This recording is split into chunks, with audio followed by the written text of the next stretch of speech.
Senator John مکین نے voice of America سے گفتگو کرتے ہوئے کہا کہ جولائی 2011 کی تاریخ دینے کی وجہ سے امریکہ کے دشمنوں کے حوصلے بڑھ گئے تھے اور دوست دل برداشتہ ہوئے تھے. انہیں یہ یقین ہو گیا تھا کہ امریکہ واپس چلا جائے گا اور طالبان پھر سے آ جائیں گے.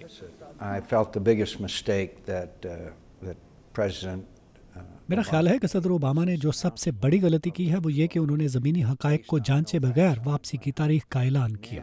اب اگر اسے 2014 تک بڑھا دیا جاتا ہے تو اس وقت دہشت گردی کے خلاف جاری کوششوں کو مکمل کرنے کے لیے کافی وقت مل جائے گا. جان مکین کا کہنا ہے کہ افغانستان میں فوجی محاذ پر تو بہتری آئی مگر معیشت کی بحالی اور سول نظام قائم کرنے میں کامیابی حاصل نہیں ہو سکی اور افغانستان کو کرپشن سمیت سرحد پار دہشت گردوں کا بھی سامنا ہے.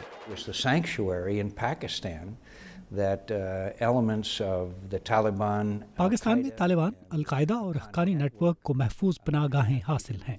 آپ دشمن کو ہرا سکتے ہیں مگر آپ یہ مکمل طور پر نہیں کر سکتے کہ اگر ان کے پاس محفوظ پناہ گاہیں ہوں جو کہ فی الحال حقانی نیٹ ورک کو پاکستان میں حاصل ہیں.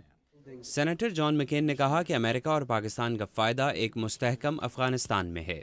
امکان ہے کہ صدر اوباما نیٹو ممالک کے سربراہان کے درمیان لزبن میں ہونے والی میٹنگ کے دوران افغانستان سے 130,000 نیٹو افواج کی واپسی کے لیے 4 سال کا ٹائم فریم پیش کریں گے جس کے ذریعے مرحلہ وار افغانستان کا سیکیورٹی انتظام افغان سیکیورٹی فورسز کے حوالے کر دیا جائے گا.